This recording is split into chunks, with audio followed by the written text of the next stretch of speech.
ఇరాజ్ఞేయక్షైవ షణ్ణాంబరైతీరిత అన్నది భాగవతం. భగవంతుడు అంటే ఇతడు. అటువంటి స్వామి వారు మనకు అనుగ్రహించిందండి దేహం. తల్లిదండ్రులు కూడా మనకు వారు అనుగ్రహిస్తేనే వచ్చారు.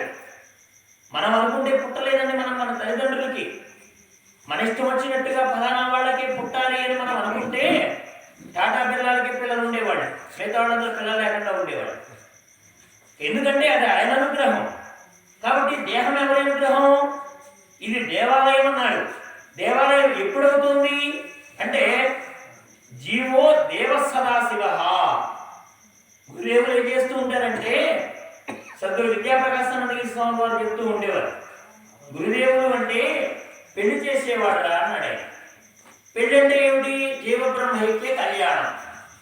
జీవబ్రహ్మైక్య కళ్యాణం అంటే అర్థం ఏమిటి అంటే జీవుడుగా ఉన్నటువంటి ఇక్కడ ఉన్నటువంటి వీడిని నువ్వు పరబ్రహ్మతత్వానికి సంబంధించిన వాడవు, నువ్వు అక్కడి నుంచి వచ్చినటువంటి వాడవు అని చెప్పి మధ్యలో ఆ చింతన నీకు ఏ విధంగా కలగాలో దాన్ని మంత్రోపదేశం ద్వారా, ఎలాగైతే మనకు బయట పురోహితుడు ఓ మంత్రోపదేశం ద్వారా అక్కడ వధూవరులకి వివాహం చేస్తాడో అలాగే ఇక్కడ కూడా గురుమూర్తి మంత్రము అనేటువంటి అనుసంధానం ద్వారా నీకు జీవబ్రహ్మైక్య అనుసంధానాన్ని కలిగింపజేస్తాడు.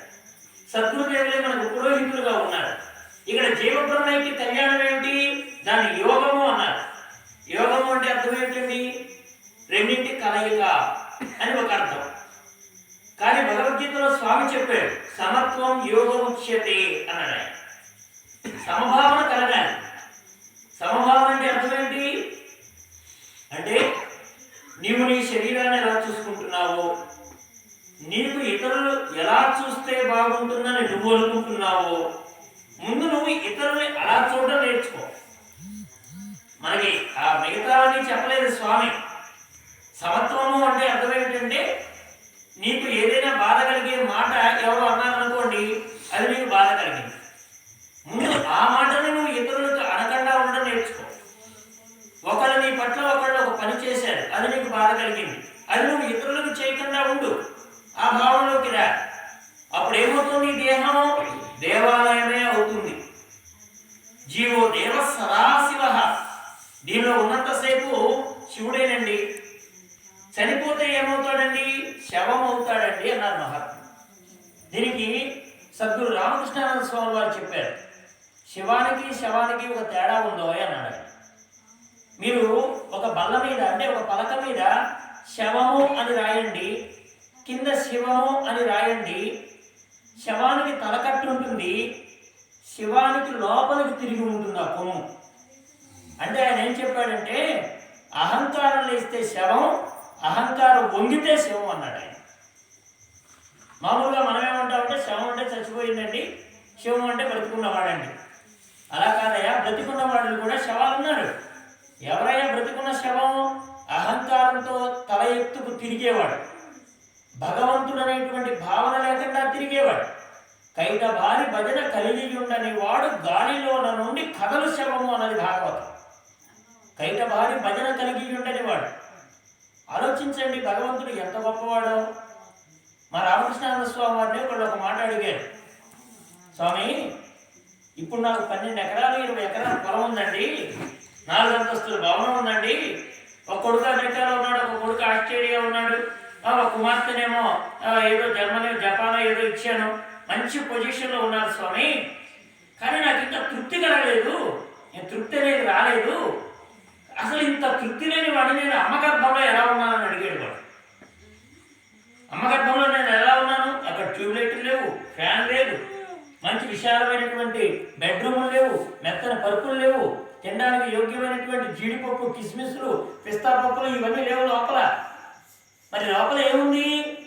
మురికి గుంట, అందులో తల్లి తీసుకున్నటువంటి వేడి పదార్థం, తల్లి తీసుకున్న చల్లని పదార్థం, ఆ పదార్థాలతో మిళితమై అందులో నుంచి వచ్చిన పురుగులు, ఆ పురుగులతో కుట్టబడుతున్నటువంటి శరీరం, బాధని బయటికి చెప్పుకోలేనటువంటి ఆ స్థితిలో తను ఆ మురికినే తన ఆహారంగా స్వీకరించాడు. అందుకని పిల్లలకు పుట్టిన తర్వాత మట్టు అని వస్తుందండి. వాళ్ళు బయటకు వెళ్ళినప్పుడు నల్లటి పదార్థాన్ని వారు విసర్జిస్తారు. ఈ నల్లటి పదార్థం ఎక్కడి నుంచి వచ్చింది? వాళ్ళ లోపల ఉన్న అపరాధమే వాళ్ళు తెలియక స్వీకరించేశారు, లోపల ఉన్న మురికినే స్వీకరించారు. అదే వాళ్ళకి మురికిగా వచ్చేస్తుంది అనమాట, నల్లగా. అలాగే నేను అలా ఉన్నాను కదా, మరి అక్కడ నాకు ఇవన్నీ ఎందుకు తెలియలేదు అన్నారండి. అంటే మా గురువు గారు చెప్పారు, ఒరే నీ తల్లి పొట్ట జానడు, నీ శరీరం మూరెడి శరీరాన్ని జానడి పొట్టలో ముడుచుకు పడుకున్నావు, అందుకని ఆనందంగా ఉంది అక్కడ. మూర పెద్దదా జాన పెద్దదా చెప్పండి? మూరే పెద్దది కదా. మరి మూర శరీరం జానడిలో ముడుచుకున్నాడా లేదా? జానలో మూర ముడుచుకుందా లేదా? మరి ఇప్పుడు బయటకు వచ్చిన తర్వాత వీడికి 4 అంతస్తులు బిల్డింగ్ చాలేదు, 20 ఎకరాల పొలాలు చాలేదు, కొడుకులు అమెరికాలో ఉంటే చాలేదు, ఆస్ట్రేలియాలో ఉంటే చాలేదు, జర్మనీలో ఉంటే చాలేదు. ఏమంటే జానడి పొట్టెలో 3 శరీరాన్ని ముడుచుకున్నప్పుడు ఆనందంగా ఉందా? బయటకు వచ్చి ఇంత శరీరం అయిపోయి ఇంత వైభోగంగా జరుగుతున్నా ఇంకా ఏదో లోటు ఉన్నదా? కారణం ఏమిటి? ఆశ అనే తాడు ఒకటి చొరబడింది వాడిలోకి. అందుకే భాగవతంలో చెప్తారు, ఆశాపాశము తాగన్యుడికు లేదంతము రాజేంద్ర వారాసి ప్రాభుతమే వినీవలయము చేకూడియం. వాడికి అంతా భూమి అంతా రాసిచ్చామన్నా ఇంకేదైనా మిగిలిందేమో చూడమంటాడు. ఇంకేమైనా అంటే దానికి అంతం లేదు. ఏమండి, అక్బర్ గారు బీర్బల్ గారు ఒక పందెం వేసుకున్నారు, కథ చెప్పండి, ముగింపు లేని కథ చెప్పండి అన్నాడు అక్బర్ గారు. రామాయణం మొదలెట్టిన అంతం ఉంది, భారతం మొదలుపెట్టిన అంతం ఉంది, భగవద్గీత మొదలుపెట్టిన అంతం ఉంది, ఇక సత్సంగం చేసుకున్న దీనికి మళ్ళీ తెల్లారేటప్పటికి అంతం ఉంది. మరి అంతం లేని కథ ఎక్కడ చెప్తారండి? నేను ఆపమంటే కానీ ఆపకూడదు అన్నాడు అక్బర్. బీర్బల్ లేచి రాజారావు గారు, ఒక ఊళ్ళో పెద్ద విశాలమైనటువంటి మర్రి చెట్టు ఉందండి అన్నాడు. అన్నాడు అక్బర్ గారు. దాని మీద పిట్టలు వాలాయండి అన్నాడు. అందులో ఒక పిట్ట లేచి వెళ్ళిపోయిందండి అన్నాడు. లేచి వెళ్ళిపోయిందంటే ఆయన తుర్రు అన్నాడు. మనం తుర్రు అంటాం కదా పిట్టని. హిందీలో తర్వాత ఏం జరిగింది అని అడగడానికి ఫిర్ అంటారు. వాడు ఫిర్ అంటే తర్వాత ఏంటి అని. ఈయనేమన్నాడు? మళ్ళీ తుర్రు అన్నాడు. ఈయన మళ్ళీ ఫిర్ అన్నాడు. ఆయన మళ్ళీ తుర్రు అన్నాడు.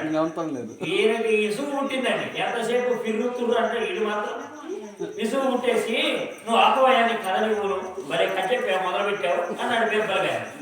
అప్పుడు వెంటనే అక్బర్ గారితో అన్నాడు బీర్బల్ గారు, నేను ఆపలేదు, నువ్వు ఆపమన్నావు. నువ్వేమన్నావు? నేను ఆపమంటే ఒక అగ్రహారం ఇస్తానా అన్నానే లేదా? ఇప్పుడు నువ్వు ఆపమన్నావు కాబట్టి అగ్రహారం ఇవ్వమన్నాడు. ఏమిటండి ఆ చెట్టు అంటే? మానవ జీవితమే చెట్టు. ఏమండి,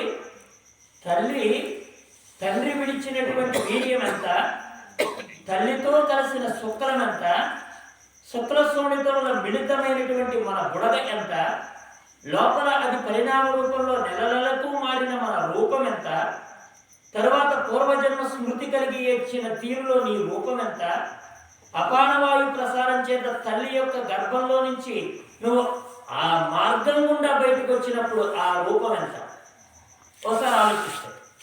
అలాగే వటవృక్షానికి సంసారానికి సంబంధం ఉంది. ఈ వటవృక్షం కూడా బీజం ఎంత ఉంటుందండి? శ్వేతాశ్వరతో ఉపనిషత్తు అనే ఉపనిషత్తు ఉందండి. దానిలో ఉద్దాలకుడు శ్వేతకేతు అని చెప్పి 2 ఉన్నారు అక్కడ.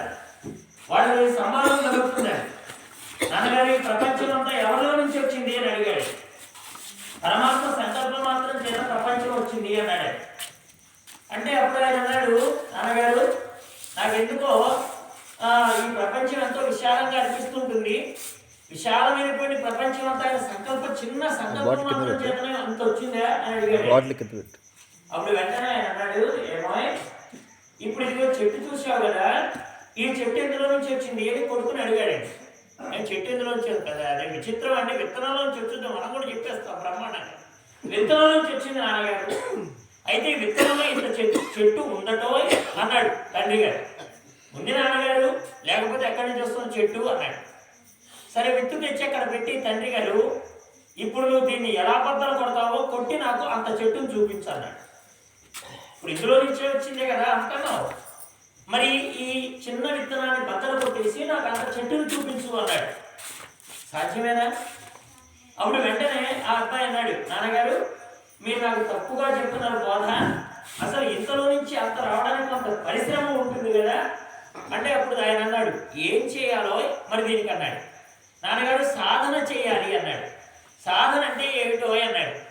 నాన్నగారు ముందు భూమిని చూసుకోవాలి, ఆ భూమి కూడా మంచి భూమి అయి ఉండాలి, దాన్ని చదును చేసుకోవాలి, నీళ్లు పెట్టాలి, ఆ తర్వాత బీజాన్ని చక్కగా అందులో ప్రతిష్టాపన చేయాలి, మరీ లోతుగా వేయకూడదు, మరీ పైగా వేయకూడదు, అది ఎక్కడ పడితే మొలకెత్తుతుందో ఆ స్థితిలో విత్తనాలు ఉంచాలి, తర్వాత అది మొలకొచ్చిన తర్వాత దాన్ని సంరక్షణ చేయాలి, పశువుల దగ్గర నుంచి క్రిముల దగ్గర నుంచి అన్నింటి దగ్గర నుంచి సంరక్షణ చేసిన తరువాత అప్పుడు ఇది కనపడుతుంది నాన్నగారు అన్నారు.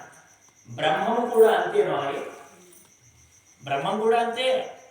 నీ విత్తనంలో ఎలాగైతే ఈ చెట్టు అనేటువంటిది ఒక సాధన, ఒక క్రమ పద్ధతి, ఎలాగైతే ఒక క్రమేణాను దాన్ని తీసుకునే విధానంలో ఇంత ఉన్నది అని నీకు ఎలా అవగతమైనదో భగవంతుడు కూడా చక్కనైన క్షేత్రం కావాలి.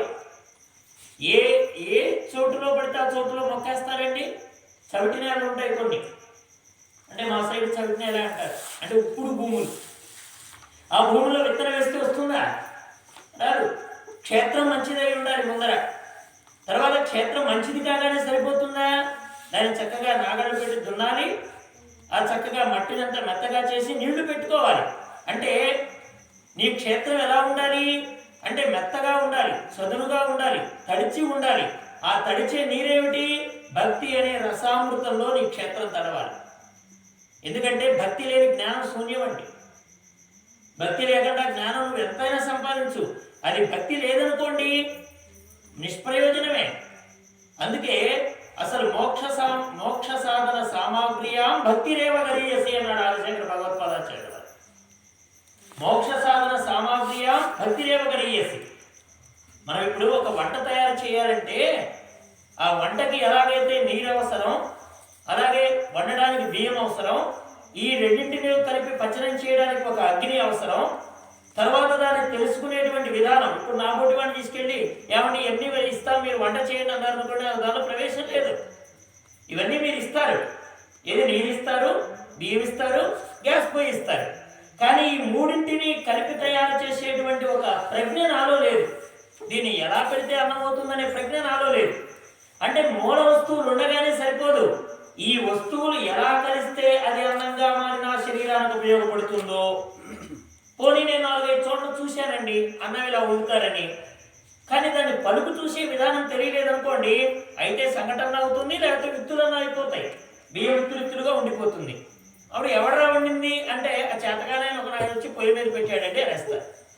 అంటే దీనికి విధానం ఒకటి ఉన్నది. ఈ పూట తినగానే మరుసటి రోజుకు మలంగా మారిపోయే అన్నాన్ని వండడంలోనే ఒక ప్రక్రియ అవసరమైతే, ఎన్నో జన్మాంతరాల నుండి వాసన పేరుకొని పోయి నేను జీవుడినే అనే భావన కలిగి ఇంద్రియాలకు లోబడిపోయి కర్మలు చేయడానికి అలవాటు పడిపోయి అంటినే మళ్ళీ మురికి పూసుకుంటూ, చేసిన సంసారాన్ని మళ్ళా చేసుకుంటూ, తిన్నదాన్ని మళ్ళీ తింటూ, కడిగిన పళ్ళాన్ని మళ్ళీ కడుక్కుంటూ, చేసిన పనులని మళ్ళీ చేస్తూ, ఊడ్చి నీళ్ళని మళ్ళీ ఊడ్చుకుంటూ, ఇలా చేసేటువంటి ఈ జీవితానికి ఒక పారమార్థికత ఉండాలి అంటే గురువు అవసరం ఉంటుందా లేదా? మామూలుగా ఉండేటువంటి ప్రక్రియకే ఇంత అవసరం ఉంది కదా, మరి దీనికి అవసరం లేదా? అలాగే కూడా నాన్నగారితో పిల్లాడు అంటాడు, నాన్నగారు ఊరికే విత్తనాల నుంచి చెట్టు వస్తున్నాయి అని అనగానే వచ్చేస్తుందా? రాదండి, దానికి ప్రక్రియ అవసరం. అదే చెప్పాడు వాడు నాన్నగారు. ఒరే నాయన, నువ్వు బ్రహ్మమును అని తెలుసుకోవడానికి కూడా సాధన అవసరం. అయితే సాధన ఎంతవరకు అవసరం? ఇందాక వారు అడిగారే, ఏమంటే ఏ సాధన నీకు అవసరం లేదు, వీసానికి పనికిరాదనే మాట వచ్చేటప్పటికి సాధన ఎంతవరకు అవసరం అంటే, నీ కాలులో ముళ్ళు గుచ్చుకుంటే ఆ కాలులో ఉన్న ముళ్ళుని తీయడానికి ఇంకో ముళ్ళు లాంటి పరికరం అవసరమే. పిన్నీస్ అడిగామనుకోండి, పిన్నీస్ ఎలా ఉండాలి? ముళ్ళుగానే ఉండాలి. ముళ్ళు ఇరిగిపోయిన పిన్నీస్ ఎవరైనా నాకు ఇచ్చారనుకోండి, నేనేమంటాను, ఏమంటే దీనికి ముళ్ళు లేదండి, నాకు గుచ్చుకున్న ముళ్ళుని తీయడానికి ఇది పనికిరాదు, కాస్త పదునుగా ముళ్ళు ఉన్నటువంటి పిన్నీస్ ఇవ్వండి అంటాను నేను. ఇప్పుడు ఆ పిన్నీస్తో ఈ ముళ్ళుని తీసాను అనుకోండి, ఇప్పుడు ఇంత పని చేసి నాకు గుచ్చుకున్న ముళ్ళుని తీసింది కదా అని తీసినటువంటి పిన్నీస్ని అలాగే జేబులో వేసుకుని నిద్రపోయాను అనుకోండి, అది నిద్రలో గుండె గుచ్చుకుంటే ఆ పదునైనటువంటి ముళ్ళు నా హృదయానికి బాధ కలిగిస్తే, అంటే ఇది తీయడానికి ఉపయోగపడిందే కదా అని ఇది మంచిది అనుకోవడానికి కూడా వీలేసుమా. అలాగే నీకు కర్మ చేయడానికి దేహం ఇచ్చారు. ఈ దేహం మీద మమత్వం పెంచుకోవడమే అజ్ఞానం. అజ్ఞానం అంటే ఎక్కడ కొత్తగా వచ్చేది కాదు. దేహం మీద మమత్వం పెంచుకోవడమే అజ్ఞానం. దేహం నాది అని అనుకోవడం మరీ అజ్ఞానం. మమత్వం పెంచుకోవడం అంటే దీని మమత్వాన్ని ఎంతవరకు కలిగి ఉండమన్నారు అంటే శరీర మాధ్యం కలు ధర్మ సాధనం. నువ్వు ధర్మంగా కర్మను ఆచరించాలి, చెయ్యాలి ఓ సాధనంగా, కానీ దీని మీద మమత్వం పెంచుకోవద్దు. ఏమంటే పరీక్షిత్ మహారాజుకి 7 రోజుల్లో శరీరం పోతుంది అన్నారండి. 7 రోజుల్లో శరీరం పోతుందంటే ఆయనకి భయం వచ్చింది మొదట్లో. కానీ వెంటనే తను వెనకాతల సంస్కారమేమో నారాయణుడి గురించి తల్లి గర్భంలో ఉండగా ఆయన దర్శనం కలిగిందో ఏమో, ఆ ప్రభావం వల్ల వెంటనే మంచి మార్గం కోసం ప్రయత్నం చేశాడు. ఆ సమయంలో 7 రోజులు భాగవతం విన్నాడు. విన్న తరువాత ఆ తక్షకుడు అనేవాడు పురుగు రూపంలో వచ్చాడు. పండు రూపంలో ఒక పండులో చేరాడు. ఆ పండులో చేరి ఒక బ్రాహ్మణుడు తీసుకొచ్చిన ఫలం ద్వారా పరీక్షిత్ మహారాజు దగ్గర చేరిపోయాడు తక్షకుడు. ఆయన చేతిలోకి వచ్చేసాడు. ఇప్పుడు పరీక్షిత్ మహారాజు స్థితి ఎలా ఉందంటే, తాను చూస్తుంది బ్రహ్మమే, పండులో ఉన్నది బ్రహ్మమే, పండును ఆశ్రయించి ఉన్న కీటకము బ్రహ్మమే, పండు తెచ్చిచ్చిన బ్రాహ్మణుడు బ్రహ్మమే. ఇదో తను ఈ విధంగా శరీరం వదలడానికి సిద్ధంగా ఉన్న తాను బ్రహ్మమే. అంతా బ్రహ్మమైపోయినప్పుడు భయం ఎక్కడి నుంచి వస్తుంది? భయానికి కారణం ఏంటి? రెండో వస్తువు ఉందనుకున్నప్పుడే భయం అండి. నేను కాకుండా అన్యంగా ఏదో ఉన్నదనుకున్నప్పుడే నాకు భయం. ఉన్నది నేనే అని అనుకున్నాను అనుకోండి, నాకు భయమా? చూడండి, నిద్రలో తటాలు లేచిన వాడికి అద్దంలో తన ప్రతిబింబాన్ని చూసుకొని భయం వేస్తుంది ఒక్కసారి. అంటే ఎవరో ఉన్నట్టుగా అలంకొచ్చింది అనుకోండి. కానీ తన తెలివిలో ఆ అద్దంలో ఉన్నది కూడా నేనే అని తెలుసుకున్నాడు అనుకోండి, ఇప్పుడు భయం రావడానికి అవకాశం ఉందా? భయం రావడానికి కారణం ఏమిటి? ద్వైతమే భయం. నాకంటే రెండవది అన్యాయంగా ఉంది అని అనుకోవడమే భయం. అసలు అద్వైతమే అభయం అండి. ద్వైతంలో భయం ఉంటుంది, రెండు ఎప్పుడైతే ఉంటుందో అక్కడ భయం ఉంటుంది. కాబట్టి ఎప్పుడైతే దేహం వేరు పరమాత్మ వేరు అనుకుంటున్నావో అప్పుడంతా ద్వైతమే. ద్వైతంలో ఉండేది భయమే.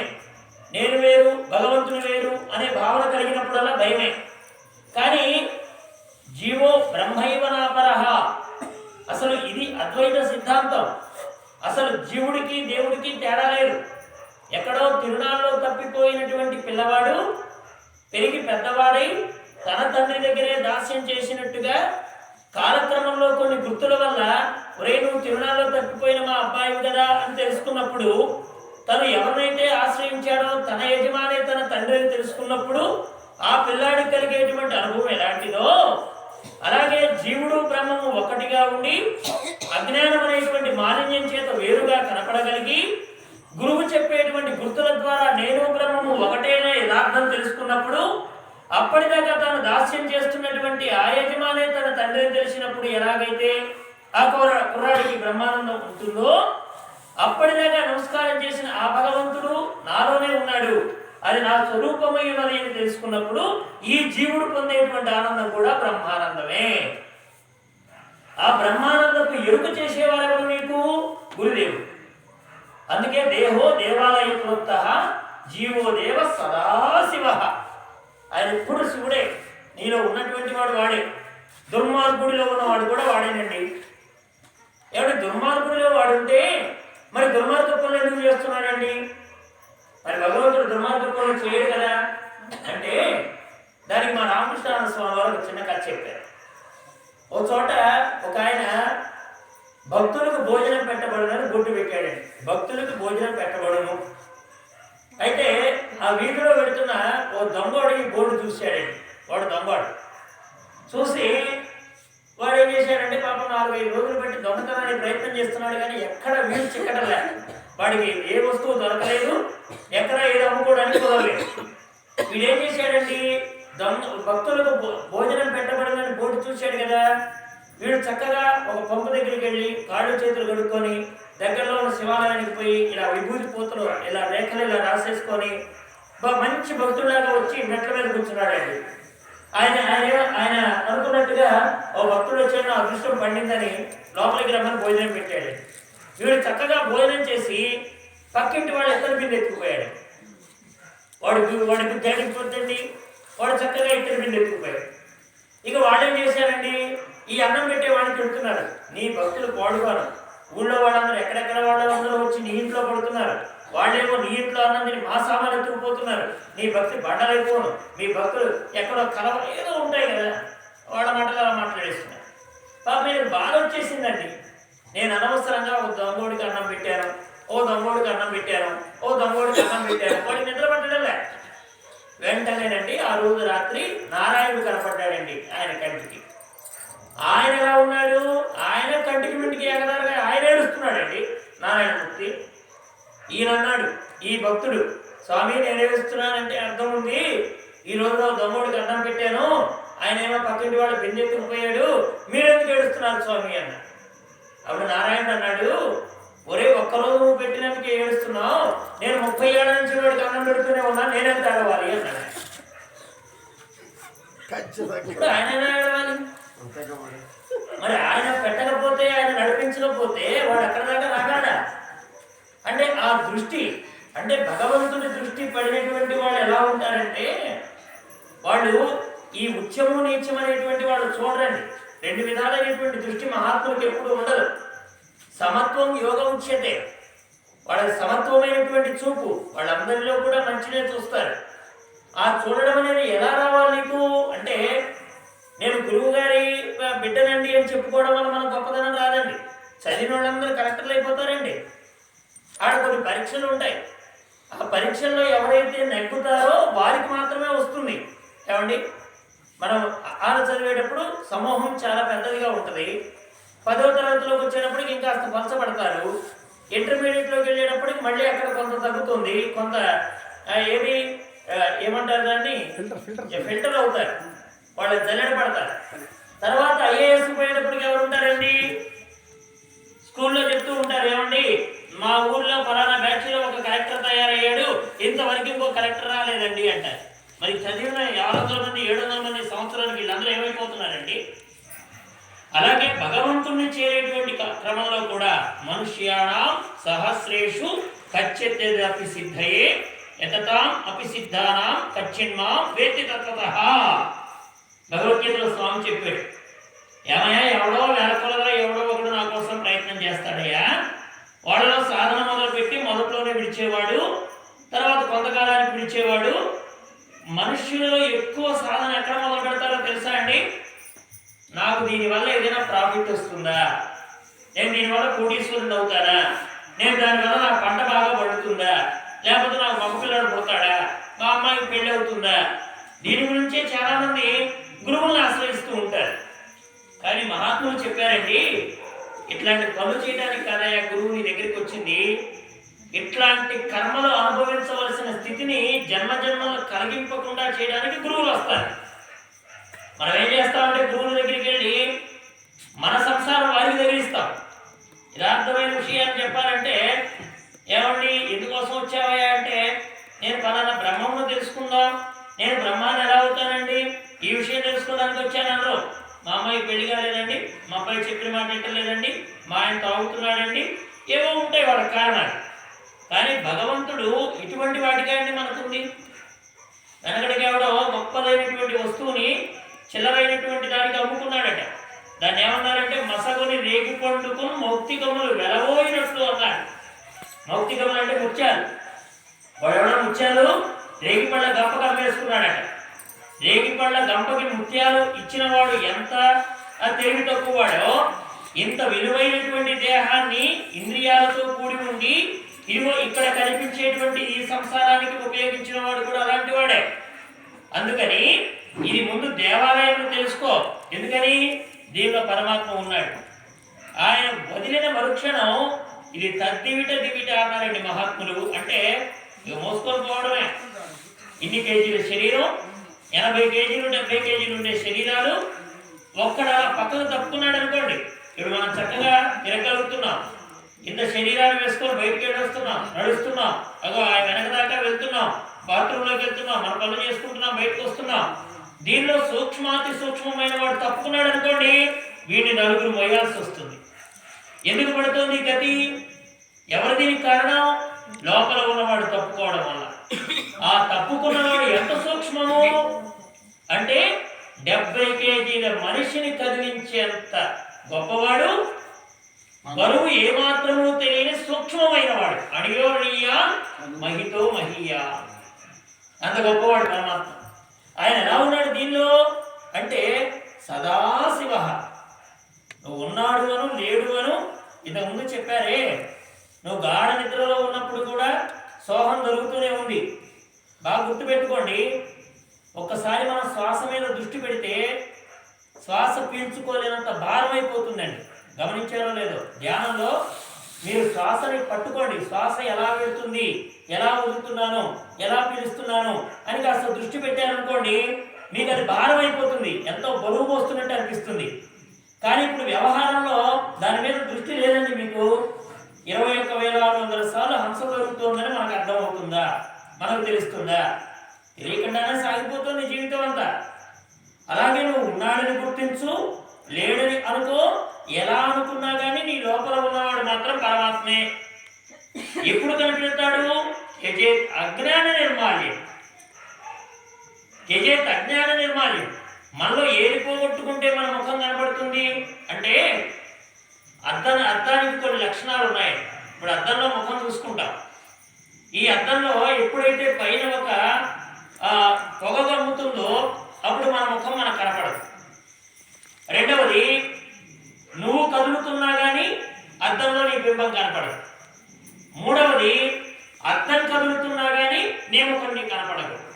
అంటే ఎప్పుడు నీ ముఖం కనపడుతుంది అంటే చూపబడే అద్దము, చూడబడే నీవు ఏకీకృతమైనటువంటి స్థితిలో ఉన్నప్పుడు మాత్రమే, అది అద్దం మీద మురికి లేకుండా ఉన్నప్పుడు మాత్రమే, నీ ముఖం మీద మురికి లేకుండా ఉన్నప్పుడు మాత్రమే అప్పుడు ప్రశాంతమైనటువంటి ముఖాన్ని నువ్వు నీ అద్దంలో చూసుకోగలుగుతావు. జిడ్డు నీ ముఖానికి ఉండకూడదు, అద్దానికి ఉండకూడదు. కదలడం నీవు ఉండకూడదు, అద్దానికి ఉండకూడదు. అలాగే దాని మీద దుమ్ము అద్దానికి పట్టకూడదు, నీకు పట్టకూడదు. ఇన్ని లక్షణాలు ఉంటేనే యథార్థమైనటువంటి ముఖం నీకు కనపడుతుంది. వాడెవడో అద్దాన్ని తుడవడం మొదలు పెడుతున్నాడట 24 గంటలు. ఏమంటే అద్దాన్ని తుడుస్తూ ఉన్నాడట. ఎలా తుడుస్తున్నాడు అంటే ఈ మధ్య మనకి ఎక్కడో ఎవరో సందేశం ఒకటి పంపించారు. పక్కింటి వాళ్ళ బట్టలన్నీ కూడా దుమ్ము పట్టి కనపడుతున్నాయట. పక్కింటి వాళ్ళ బట్టలన్నీ దుమ్ములా కనపడుతున్నాయట. వాడింటో బట్టలు మాత్రం శుభ్రంగా కనపడుతున్నాయట. ఏమిటి ఆవిడకి సరిగ్గా బట్టలు ఉతకడం కూడా రావడం లేదు, ఏమిటి ఆ బట్టలు ఉతకడం అని అంటుంది వాళ్ళ ఆవిడ. చూడండి నేను ఎంత శుభ్రంగా ఉతుకుతున్నానో, ఎంత తెల్లగా ఉన్నా కానీ మీరు ఇంకా ఇక్కడ మురికిపోలేదు అని నన్ను సతాయిస్తున్నారు. ఆవిడ చూడండి, ఆ డాబా మీద బట్టలు చూడండి ఎంత మురికిగా ఉన్నాయో. అప్పుడు వాళ్ళ ఆయన తీసుకెళ్ళి అక్కడ కిటికీ కొన్ని అద్దం తుడిచాడట. అక్కడ బట్టలు మురికి కాదే, ఈ అద్దానికి మురికి పేరుకుపోయి నీ కళ్ళు ఆ డాబా వైపు చూసి అక్కడ బట్టల్లో మురికున్నట్టుగా నీకు అనిపించింది. వాస్తవానికి బట్టల్లో లేదు మురికి, నీకు అంటించుకున్న కిటికీకి ఉన్నది మురికి. ఎలాగైతే కిటికీకి పట్టినటువంటి మురికి పక్కవాడి బట్టల మీద ఆపాదించి అవి అశుభ్రంగా ఉన్నాయని ఎలా అంటున్నామో, మనం కూడా మనకున్న గుణాన్ని ఎదుటి వాళ్ళలో చూస్తున్నాం. అందుకని ఎదుటి వాళ్ళు అన్ని తప్పులు కనపడుతున్నాయి మనకి. ధర్మరాజు కట్టండి ఒక చెడ్డాడు కనపడలేదట, అలాగే దుర్యోధనుడికి ఒక మంచివాడు కనపడలేదట. ఎవరైనా మంచివాడు ఉన్నాడే పట్టుకు రాని పంపించాడు కృష్ణయ్య. దుర్యోధనుడు వెళ్ళాడట, ఆ వీధిలో మంచివాడు ఎవడో తగలేదట. దుర్యోధనుడు వీడి మంచివాడు అయితేనే కదా మంచివాడు కనపడ్డాను. ధర్మరాజును పంపించాడట అదే బజార్లో, ఒరే నువ్వు వెళ్ళి ఒక చెడ్డవాడిని పట్టకరా అన్నాడట. అప్పుడు కృష్ణుడితో ధర్మరాజు అన్నాడు, బావా ఏదైనా చెడ్డ గుణాలు ఉంటే నాలో ఉన్నాయేమో కానీ అందరూ మంచివాళ్ళే బావా అన్నాడు ధర్మరాజు. దుర్యోధనుడు ఏమన్నాడు, అసలు నాకంటే మంచివాడు ఎవడయ్యా నువ్వు, నీకు కృష్ణ నీకు బుద్ధి పనిచేయడం లేదు, నా అంతటి మంచివాడిని ఎదురుగా పెట్టుకొని మంచివాడిని తెమ్మంటావా, ఎక్కడున్నాడే మంచివాడు నాకంటే అన్నాడు దుర్యోధనుడు. అంటే ఎలా కనబడుతుంది లోకం అంటే పచ్చ కళ్ళద్దాలు పెట్టుకున్న వాడికి ప్రపంచం అంతా ఎలా పచ్చగా కనబడుతుందో నీలో ఉండేటువంటి గుణాన్ని బట్టే ప్రకృతి కూడా కనబడుతుంది. అందుకని భగవంతుడు ఏం చెప్పాడు, నీలో అజ్ఞాన నిర్మాల్యం ఉన్నది. నిర్మాల్యం అంటే అర్థం ఏమిటి? ఉపయోగించి తీసివేసేది. మనం ఉదయం కూడా పూజలో పువ్వులు పెడతాం, అవి సాయంత్రానికి వాడిపోతాయి. అవి తీస్తే దాన్ని నిర్మాల్యము అంటారు. అంటే ఉపయోగపడేటప్పుడు ఎంతో శుద్ధంగా కనిపిస్తూ తర్వాత మనకు ఉపయోగించడానికి వీలు కాకుండా ఏది ఉంటుందో అదే నిర్మాల్యం. మానవుడికి కూడా అజ్ఞానం ఎంత తీయగా ఉంటుందంటే, ఏమండి కమ్మగా నిద్రపోదామని చెప్పండి, ఈ సమయంలో హాయిగా నిద్ర వచ్చేస్తుంది. కానీ భగవంతుడు చూడండి, కృష్ణయ్య అర్ధరాత్రి పుట్టాడు గోకులంలో. అర్ధరాత్రి పుడితే కంసుల చెరసాలలో అందరూ నిద్రపోతున్నారు. పాపం కృష్ణయ్య పుట్టాడు, ఏడ్చాడు, పిల్లవాడిలాగా చేష్టలు చేశాడు. అక్కడ దివ్యమైన వెలుగుతో దేవకి వసుదేవుడు కల్పించాడు. దేవకితో మాట్లాడాడు, వసుదేవుడితో మాట్లాడాడు. మీ గత జన్మ ఇది అన్నాడు, నేను ఇలా పుట్టానన్నాడు. పుష్యగర్భుడిగా మొదలొచ్చానన్నాడు, వామనుడిగా 2వ అవతారంలో వచ్చానన్నాడు, ఇప్పుడు 3వ వాడిగా పుట్టానన్నాడు, ఇక మీకు నాకు జన్మలు లేవన్నాడు. ఇంత చక్కగా చెప్పాడు ఆయన. ఇంత బోధ జరుగుతుంటే లోపల హాయిగా నిద్రపోయారండి. ఎవరు వాళ్ళు? కంసుడి దగ్గర ఉండే రాక్షసులు. భగవంతుడు అనుకున్నాడు, నేను పుట్టినప్పుడు మేల్కొని ఉన్నంత వాడి దగ్గర నాకేంటి పని, అందుకని నేను వెళ్ళిపోతాను. ఎక్కడికి వెళ్ళిపోతాను? మాయ పుట్టినప్పుడు ఎవడ నిద్రపోతున్నాడో వాడి దగ్గరికి పోతాను. మాయ పుట్టినప్పుడు నిద్రపోయిన వాళ్ళు ఎవరండి? గోపికలు. గోపికలు ఎక్కడ నిద్రపోయారండి? గోపికలు మాయ పుట్టింది అక్కడ. యశోదాదేవికి యోగమాయ పుట్టింది. యోగమాయ పుట్టినప్పుడు నిద్రపోయారు వాళ్ళందరూ. కృష్ణుడు అన్నాడు, నేను పుట్టినప్పుడు నిద్రపోయిన వాళ్ళ దగ్గర నేను ఎందుకుంటాను, మాయ పుట్టినప్పుడు నిద్రపోయిన వాళ్ళ దగ్గరికి నేను పోతాను అని మాయ పుట్టినప్పుడు నిద్రపోయినటువంటి గోపికల దగ్గరికి తాను చేరాడు. తాను పుట్టగా నిద్రించిన వాళ్ళ దగ్గరికి యోగమాయను పంపించాడు. ఇప్పుడు మాయ ఎవరిని పడుతుంది, మాయ ఎవరిని వదులుతుందండి? భాగవతంలోనే చెప్పారు, భగవంతుడు పుట్టే దగ్గర మేల్కోవాలి.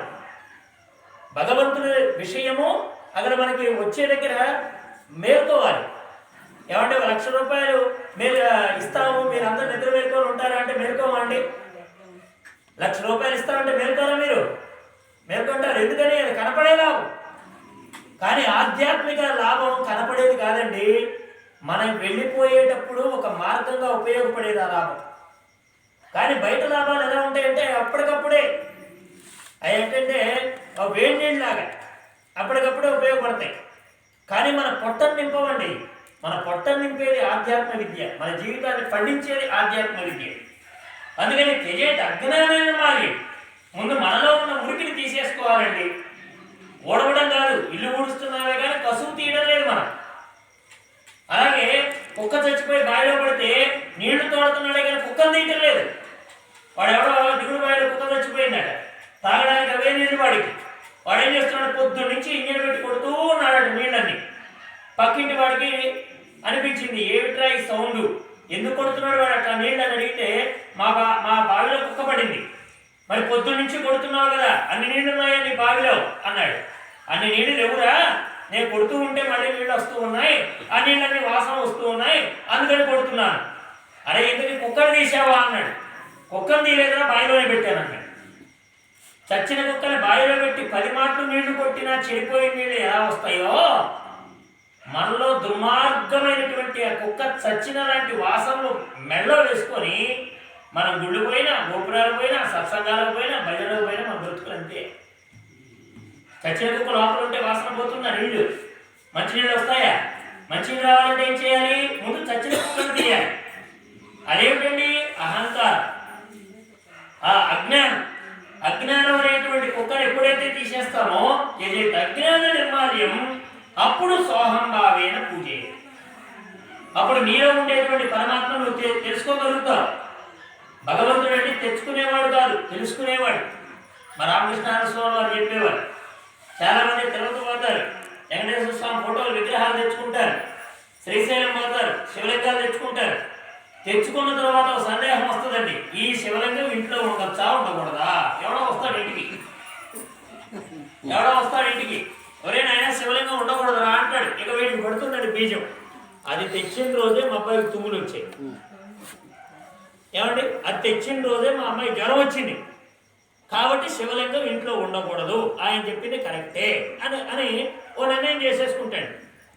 ఆయన మాకు తెలియగలుగుతానండి, శ్రీశైలంలో శివుడు అని అంటపడ్డా, అయ్యా నువ్వు లేకపోతే నాకేం తోచట్లేదు, బండి మీద ఉంటే నాకేం జరగట్లేదు, నేను నీ ఇంటికి వస్తాను, నాకు పాలు పోయి నాకు నీళ్లు పోయి, నాకు ఇంత మారేడు పత్రి అయ్యి అని నీ వెంటనే పడ్డాడండి శివయ్య? లేదే. ఆయన బండి మీద ఉన్నప్పుడు ఎలా ఉన్నాడు, నీ ఇంట్లో ఉన్నప్పుడు కూడా అలాగే ఉన్నాడు. ఆయన మార్పు ఉందా? నువ్వే కావాలని నీ మనసులో తెచ్చుకున్నావు ఆయన్ని. ఏమండి, అన్నీ మనకు రోడ్డు మీద వెళ్ళేటప్పుడు కూరగాయలు కడతామండి, దానిలో అనేక రకాలైన వస్తువులు కనపడతాయి. ప్రతి దాని దగ్గర సంచి చాపుతావా? అక్కడ చాపావంటే నీ డబ్బులు కొల్లైపోతాయి. నీకు ఏది కావాలో అక్కడికి వెళ్ళి అక్కడే చాపుతావు. అమ్మ నాకు వంకాయలు ఇవ్వమ్మా, బెండకాయలు ఇవ్వమ్మా అని అంటావు. కానీ వాడు బండి పెట్టి కూర్చున్నాడు కదా, నువ్వు సంచి చాపావు కదా. ఎక్కడ అవసరమో అక్కడే నీ సంచి తెరుస్తావు. అలాగే నీకు భగవంతుడు కూడా నువ్వు తెచ్చుకుంటేనే వచ్చాడే, ఆయన నీ వెంట పడలేదు. కానీ వచ్చిన తర్వాత మనకు సంశయం మనకెత్తింది, ఇది ఇంట్లో ఉండొచ్చా ఉండకూడదా? అప్పుడు ఆయన అంటాడు, ఏరా నేనైనా తెమ్మని చెప్పానా? నీ సంకల్పమే తెచ్చుకున్నావు, ఇప్పుడు నీ సంకల్పమే వద్దనుకుంటున్నావు. తీసుకురావడం వదలడంలో ఆయన ప్రమేయం ఏం లేస్తున్నా, శివుడు ప్రమేయం ఏముంటుందని మహానుభావుడు ఆయన అంతటా ఉన్నవాడే. ఆయన బండి మీద కాదు, గూట్లో కాదు, నీ గుండెలో లేకపోతే నీకు బ్రతికే లేదు. కాబట్టి అలాంటి స్వామి వారిని ఏది కించిత్ భావంతో చూసిన వాడివి నువ్వు, కేవలం ఫోటో భావనతో చూసిన వాడివి నువ్వు, కేవలం విగ్రహ భావనతో చూసిన వాడివి నువ్వు. ఇప్పుడు ఆ భావంలో కొద్దిగా నీకేదో ఇబ్బంది కలగగానే ఆయన ఉనికినే శంకించింది కూడా నువ్వే. ఇప్పుడు బాధ ఎక్కడ వస్తుంది చెప్పండి? బాధ భగవంతుల్లో నుంచి వస్తుందా? మన భావంలో నుంచే వస్తుంది బాధ కూడా. అందుకని మహాత్ములు చెప్పారు, ఆయన భగవంతుడు తెచ్చుకునేవాడేవాడు కాదు, తెలుసుకోబడేవాడు. తెచ్చుకోవడం రాదండి. ఎప్పుడు కూడా వస్త్రానికి తెలుపుదనం ఉంది, మురికి పట్టింది, సబ్బు పెట్టి ఉతకమని ఇచ్చాను, ఆ సబ్బు పెట్టి ఉతికారనుకోండి, తెలుపు సబ్బులో నుంచి వచ్చిందా గుడ్డలో నుంచి వచ్చిందా చెప్పండి? తెలుపు ఎక్కడి నుంచి వచ్చింది? తెలుపు వస్త్రంలో ఉన్నదే, అసలు ఉన్నదే తెలుపయ్యా, మురికిని వంటించుకుందే. ఇది తెలుపు, ఉన్నదే తెలుపు, మురికి అంటించుకుంది. ఇది పోతే మిగిలింది ఏమిటి? తెలుపే. అసలు ఉన్నదే తెలుపు, ఉన్నదే తెలుపు, అంటింది మరక, పోయింది మరక, ఉన్నది తెలుపే. మరి ఉన్నదేమిటంటే ఉన్నది బ్రహ్మమే. అసలు ఉన్నది బ్రహ్మమే.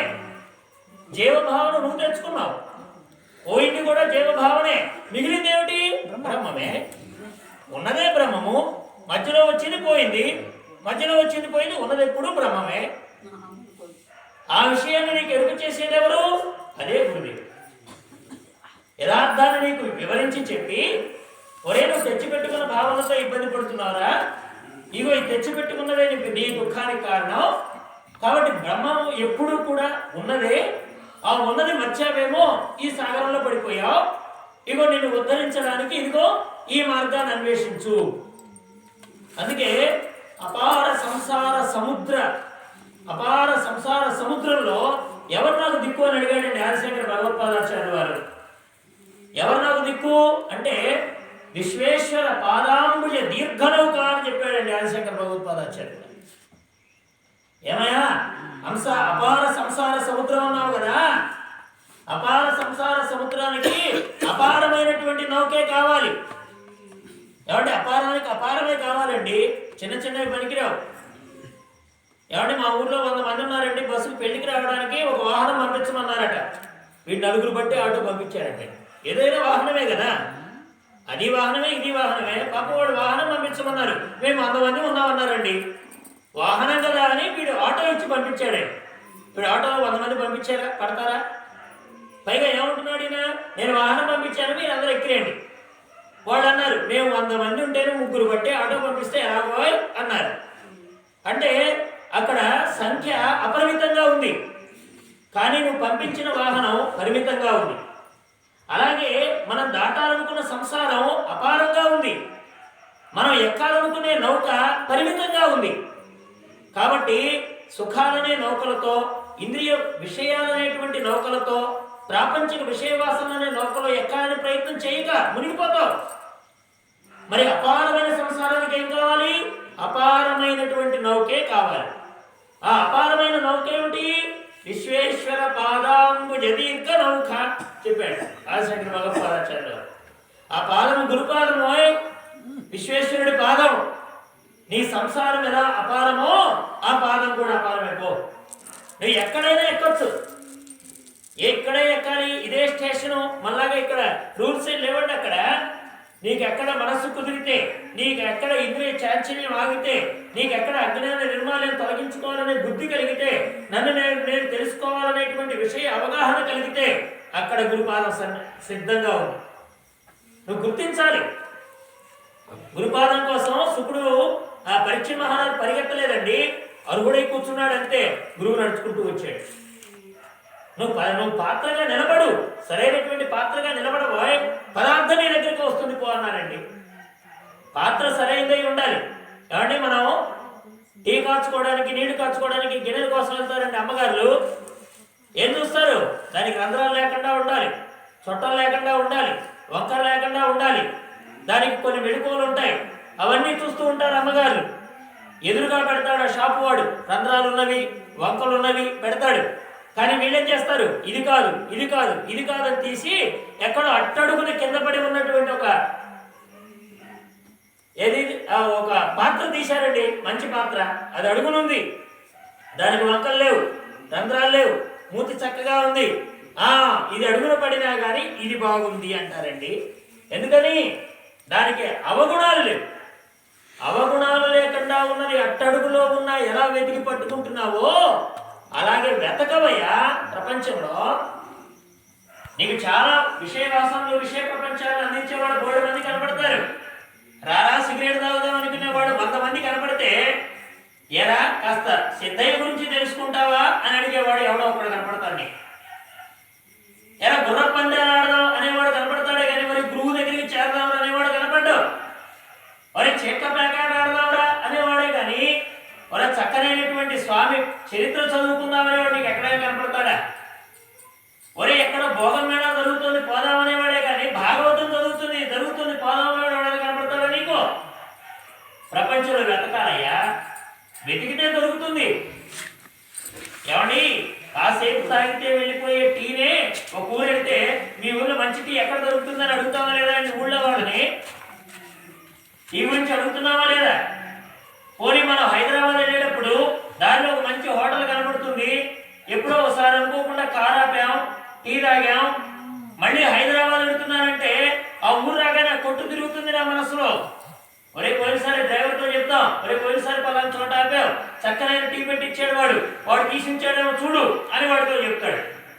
అంటే ఒకసారి తాగిన టీని మర్చిపోవడం లేదు, ఓసారి చేసిన భోజనాన్ని మర్చిపోవడం లేదు, ఓసారి పొందిన ఆనందాన్ని అంటే లౌకికమైన మర్చిపోవడం లేదు. మరి శాశ్వత సుఖాన్ని ఇచ్చేటువంటి పరబ్రహ్మతత్వాన్ని ఎందుకు మర్చిపోతున్నావు? ఎన్ని గుర్తుండడం లేదండి మనకి?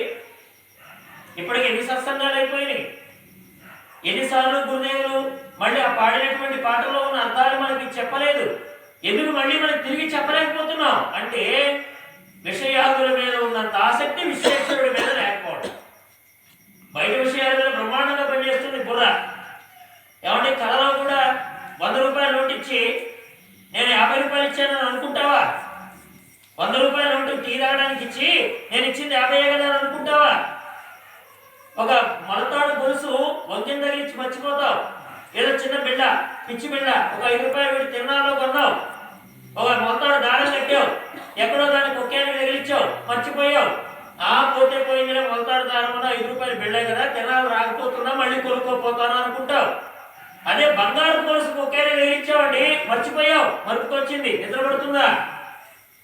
నీ భార్య నిద్రపోనిస్తావా? నీ పిల్లలను నిద్రపోనిస్తావా? లేపుతావు. ఆ గొలుసు ఎక్కడుందో చూడు అని లేపుతావు.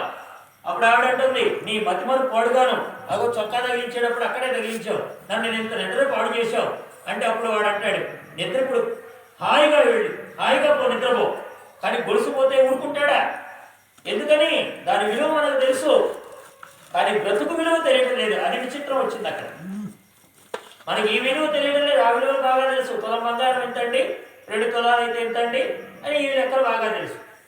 కానీ ఏది తెలుసుకుంటే దేని విలువ చేయడానికపోతే మళ్ళీ మనకు తిరిగి రాదో ఆ విలువ తెలుసుకోలేకపోతున్నాం. అది దేని వల్ల కలుగుతుంది? అజ్ఞానావరణ దోషం వల్ల. అజ్ఞానావరణ దోషం ఎందుకు కలుగుతోంది అంటే నన్ను నేను కించిత్ భావనతో జీవభావన కలిగి ఉన్నాను, జీవుణ్ణి అనేటువంటి భావన రావడం వల్ల. ఆ భావన రావడానికి కారణం ఏంటి? గ్రామ్య సుఖాల వెంటపడేటువంటి ఇంద్రియాన్ని నేను అని అనుకోవడం వల్ల విషయవాసనలో పడి నన్ను నేను మర్చిపోవడం అనేది జరుగుతుంది. కాబట్టి ఇవన్నీ కూడా దీనివల్ల జరుగుతోందని చెప్పేవారు ఎవరండి? భవరోగ విషగ్వరాయ నమః అని గురుగీతలో ఒక నామం అండి. గురవే సర్వలోకానాం విషజే భవరోగిణాం నిధయే సర్వ విద్యానాం దక్షిణామూర్తయే నమః. ఇది స్వామివారి యొక్క శ్లోకం. చూడండి, స్వామివారు చక్కగా దక్షిణామూర్తి, ఆయన దక్షిణంగా కూర్చొని ఉన్నాడండి. గురువు దక్షిణంగా కూర్చొని ఉంటే శిష్యులు ఎటు కూర్చోవాలండి? శిష్యులు ఎటు కూర్చుంటారండి? ఇప్పుడు మా దగ్గర కూర్చున్నట్టు కూర్చుంటారా? తూర్పు ఒకళ్ళు, పడమర ఒకళ్ళు, వెనక ఒకళ్ళు, ముందు ఒకళ్ళు ఇటు కూర్చుంటారా అండి? దక్షిణామూర్తి దక్షిణంగా కూర్చుంటే శిష్యులు ఎట్లా కూర్చోవాలి? ఉత్తరంగా కూర్చోవాలి. ఉత్తరపు దిక్కు ఎంత విశేషమైందండి. ఇప్పుడు నావ వెళ్తాయంటే నావికులు వాడ సముద్రంలో వెళ్తూ ఉంటారు. వాడు దిక్కు తెలియాలంటే ఎలా, ఏది ఆధారం? దిక్సూచి అయస్కాంతం. అదే దిక్కును చూపిస్తుంటుందండి. అది ఉత్తరం చూపిస్తుంది, దక్షిణం చూపించదు, ఉత్తరమే చూపిస్తుంది, ఒకే వైపు చూపిస్తుంది. ఎప్పుడైతే ఒక దిక్కు తెలిసిందో 4 దిక్కులు ఆటోమేటిక్గా తెలిసిపోతాయి. ఎవరైనా నాకు ఉత్తరం తెలిసింది, తర్వాత దక్షిణం తెలుస్తుంది, తర్వాత నాకు తూర్పు తెలుస్తుంది, పడమర తెలుస్తుంది. ఏదో ఒక దిక్కు తెలిస్తే చాలు. అసలు దిక్కు తెలియకపోవడమే దిక్కుమాలిక. అసలు నాతో తెలుస్తుంది కదా నాకు.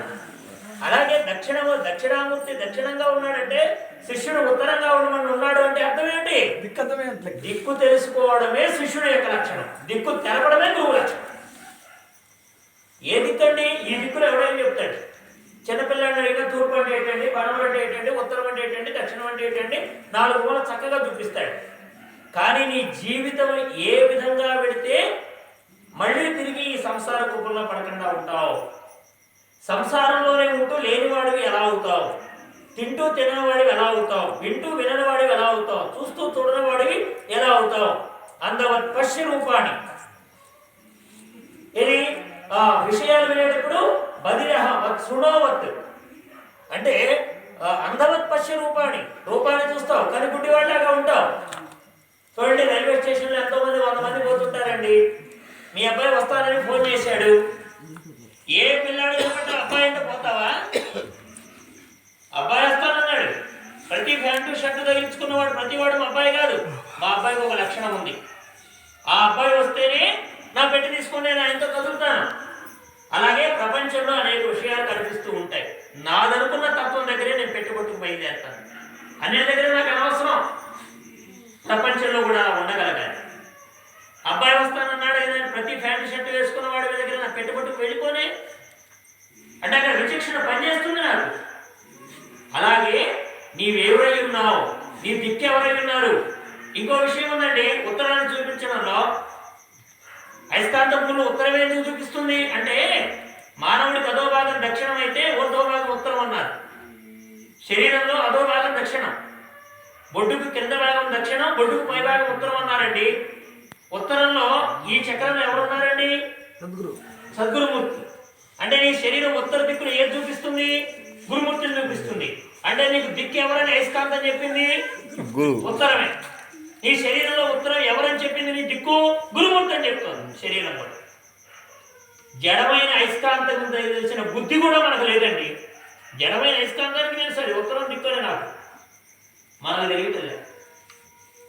అంటే వేదాంత రహస్యాల్లో ఉన్న రహస్యము ఏ రహస్యాన్ని తెలుసుకుంటే, ఎందుకంటే గురువు నీకు రహస్యం చెప్తారండి, కానీ రహస్యాన్ని రహస్యము అని నువ్వు గుర్తించకుండా ఇది తేలికమైన భావంతో తీసుకుంటున్నావు. కానీ గురువులు దాచుకోరండి, అంత బహిరంగంగా చెప్పేస్తారు. కానీ బహిరంగంగా చెప్పిన దానిలో ఉండే అర్థాన్ని మనం తెలుసుకోలేకపోవడానికి కారణం ఏమిటి? మా రామకృష్ణ స్వామి వారు చెప్పేవారు, భార్యాభర్తలు ఇద్దరు ఒక ఇంట్లో ఉంటున్నారు. వాళ్ళ ఇంటి పక్కన ఒక ఆవిడ ఉంటుంది. ఆవిడ ఏమంటే వదిన గారు చీర కొనుక్కుందాం వస్తారా అని ఈవిడ పిలిచింది. ఈవిడ అంది, మీ అన్నయ్య గారు బజారుకి వెళ్ళారు, ఒక అరగంటలో వస్తారేమో, సరే తర్వాత రాకపోతే తర్వాత చూద్దాం, ఒక అరగంట ఆగిన తర్వాత రా అన్నది ఆవిడ. అరగంట తర్వాత మళ్ళీ వచ్చింది ఆవిడ, ఏ వదిన గారు ఇప్పుడు ఎలా వస్తారా అని. వస్తాను, మీ అన్నయ్య గారు రాలేదు కానీ అయినా ఒక 5 నిమిషాలు కదా ముందు నడుపు నేను వస్తున్నానని ఈవిడ తాళం వేసి చోట పెట్టిందండి, ఎక్కడో ఆవిడ తోసిన చోట. దానిలో వాళ్ళ ఆయన ఎదురయ్యాడండి ఆ వీధి మలుపులో. ఆయన ఇలా ఇలా అన్నాడండి. అంటే అర్థం ఏంటండి? తాళం ఎక్కడా అని. ఆవిడ ఇలా ఇలా అందండి, సైగ చేసింది. పక్కనున్న ఆవిడకి అర్థమైందండి. ఆయన తాళం అడిగాడు, ఈవిడ చెప్పింది. కానీ ప్లేస్ తెలిసిందా? స్థలం తెలిసిందా అండి పక్క ఆవిడికి? పక్క ఆవిడకి తెలియలే. అప్పుడు ఆవిడ అంది, ఏంటి వదినా, అమ్మాయి తాళం అడిగాడు, నువ్వేంటి ఇలా ఇలా అన్నావు, ఎక్కడ పెట్టావు? ఆ విషయం చెప్పదండి. కానీ భర్తకి చెప్పిందా లేదా? అర్థం ఎవరికైందండి? భర్తకి. కీలకం వెలిగిన శిష్యుడికే బోధ అర్థం అవుతుంది, కీలకం తెలిసిన వాడికే బోధ అర్థం అవుతుంది. కానీ గురుదేవులు అంతా చెప్తారు, గురుదేవులు ఏది దాచుకోరు. కానీ నాకు అర్థం కాలేదు అనడంలో ఏమిటండి? పక్కన అయోమయం లెక్కే మంద కూడా అంత అర్థం అవుతుంది. కానీ ఆ కీలకం అర్థం కాలేదండి అంటే అర్థం ఏంటి? నువ్వు ఆ భర్తకి భార్యవై ఉండాలి సుమా, అది ఇక్కడ కీలకం. నువ్వు అక్కడ గురువుకి మనసెరిగిన శిష్యుడు అయి ఉండాలి సుమా, అది కీలకం. అక్కడ మనసెరిగిన శిష్యుడై ఉంటే అర్థం చేసుకుంటాడు ఆ బోధ. గురువు దృష్టి ద్వారా బోధ అందిస్తాడండి, చేతి సైగ ద్వారా బోధ అందిస్తాడండి, మాట ద్వారా కాదండి గురువు అందించేది. మా గురువు గారు చెప్తుండేవారు, ఒరే తాబేలు తన కంటి దృష్టి ద్వారా కూడా పిల్లల్ని చేయగలుగుతుంది, కేవలం అనుకోవడం ద్వారా, పూర్వ దృష్టి సంకల్పం ద్వారా.